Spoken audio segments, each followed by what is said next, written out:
morning friends, welcome to Sharekhan pre-market action with me Shaji Nair. Firstly, let's have a quick recap on how the Nifty as well as the other global indices performed yesterday.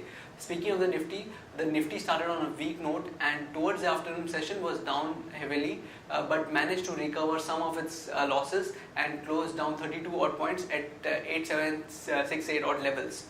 And now with respect to the flows yesterday, both the foreign institutional investors as well as domestic institutional investors were net buyers. With respect to the foreign institutional investors, they were net buyers to a tune of 201 crores in the cash segment, whereas the domestic institutional investors were net buyers to a tune of 1620 crores in the cash segment. And now moving over to the stocks, the top three stocks on the Nifty 50 were BPCL, BHAL and L&T, whereas the top losers on the Nifty 50 were coal, Hindalco, these were the commodity stocks, and Tata Motor was down as well. Now with respect to the global markets, the CAC was down yesterday about 0.2%, whereas both FTSE and DAX were up about 0.2 to 0.3%. And yesterday the Dow Jones was up 0.2% as well. But today morning we have the Asian indices, the Nikkei and the Hang Seng, both are trading negative. Nikkei is kind of flat to negative, whereas Hang Seng is down about 0.5%. And today, taking cues from where we left off yesterday, as well as pressured by the Asian indices, the SGX is trading down about 20 odd points. So we may see a negative to a weak start in the morning. And now over to the derivative update. Good morning friends, we'll give analysis on derivatives. Yesterday's trading session was much of a profit booking which we have observed amongst the market participants, due to which in the initial trade market did start on a negative note, and thereon for the first hour of trading session traded in narrow range, but it was in the last part of the trading sessions where we have seen Nifty showing some kind of more selling pressure and continued to edge lower, making new intraday low. But eventually it did manage to close just below 8,800 at 8785.55 with a loss of around 0.35 odd percentage. Now on the open interest terms, we did saw an unwinding of around 1.07% in the open interest. In the absolute terms, 2.51 lakh shares were shaded in the open interest, indicating majority of the unwinding which was seen in yesterday's trading session was due to long unwinding pressure. And cost of carry, however, was more or less a bit on the higher side, and it increased a bit from 4% to 4.5%. While put call ratio, after seeing a sharp rise from 1, it decreased by 1 basis point from 1.13 to 1.12 odd levels, and volatility index also a bit increased higher by 1% from 13.41 to 13.52 odd levels. On the option side, not major activity to highlight upon.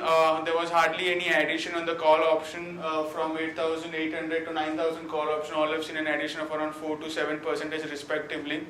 A single digit addition, however, 9,000 call option still remains the highest in terms of open interest with around 62 lakh shares into it. While on the put side, we have seen an unwinding after seeing a fall in the market. At one point of time, the fall was as severe as around 50-60 odd points lower from the Nifty, and was looking like market could see more sell-off. But thereon, it just gave some kind of a relief in the last half an hour of trading sessions, where due to which a market closed with a loss of around 30 odd points. And however, the put option have seen an unwinding, due to which we have seen 8,600 to 8,800 put option all have seen an unwinding. However, 8,500 put option still remains as the highest in terms of open interest.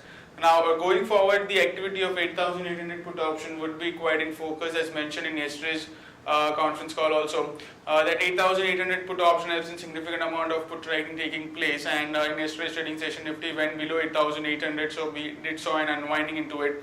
A further unwinding could see more drag in the market, and so the activity of 8,800 put option would be in focus for today's trading session.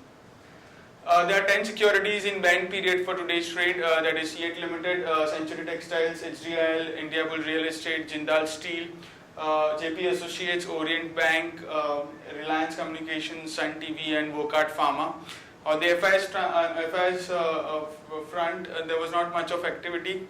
Index futures, they were net sellers by 39 crores, index options net sellers by 111 crores, while stock futures net sellers by 586 crores and stock options net buyers by 10 crores only. On the market level, our 5 days VWAP stands at 8768 with a low range at 8768. We are nearby the VWAP.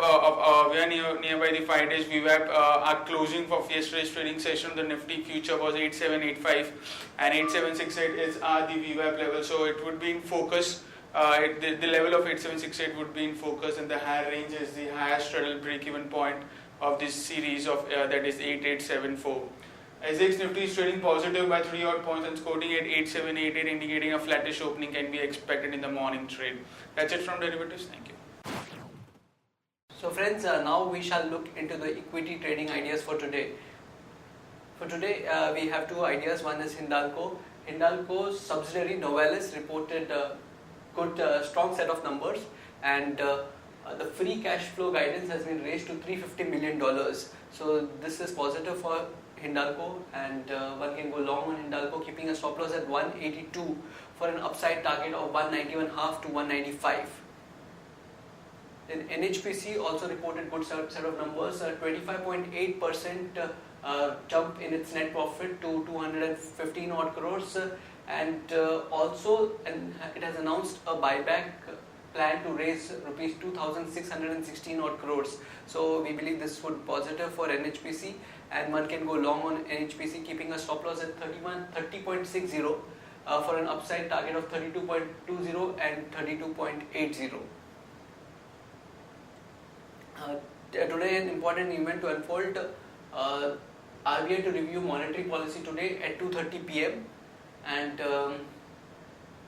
also going forward there would be a high level government delegation headed by Cabinet Secretary P.K. Sinha. They will be meeting on the February 9th to decide on scrappage policy for trucks. And Fitch affirms Shriram Transport Financials BB plus rating, keeping the outlook stable. And Axis Bank to sell 10% of Experian India for ₹640 million in cash. Muthoot Finance to consider fundraising on February 13th. And Infosys founders raise concern with the board. They have questioned the compensation package of CEO Vishal Sikha and the severance package of its former Chief Compliance Officer David Kennedy. Now let's have a look at the results. BAIL reported numbers. The numbers were good. The cost control measures are working, but we still remain cautious, and we have assigned a hold rating for the stock. Then Ramco reported good set of numbers. Strong volume and operating efficiency was sustained. We have upgraded to buy with a revised price target of 775. Then Rico Auto reported numbers. Near term there were hiccups, but demand we expect to recover post demonetization, and that is we expect it to recover in FY18, and we retain buy with a revised price target of 75 rupees. IDBI Bank reported numbers. It has reported weak operating performance. Also the asset quality is not so good. It has been marked by dismal asset quality, so we are booking it out. Then TBZ has reported numbers. The net profit was up close to 85%, and total income was up about 9.5%.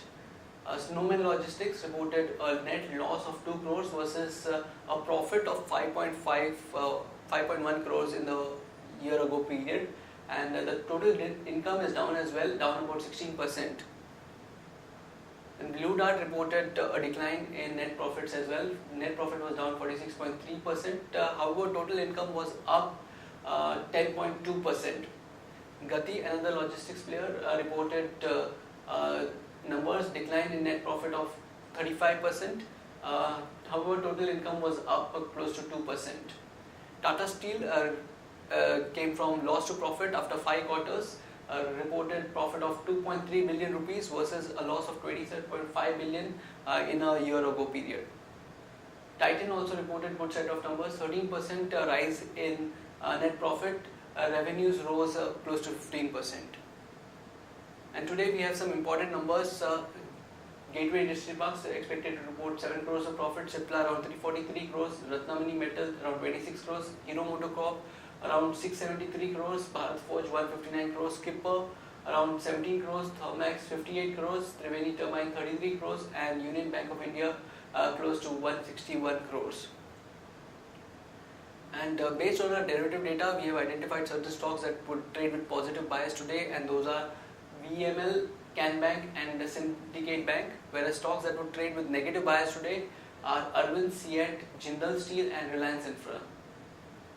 And with respect to the investment picks or advisory picks, we have Imami, Keval Kiran, Sri Cement, Exide Industries, and Bajaj Finance. One can consider these stocks for longer term investment.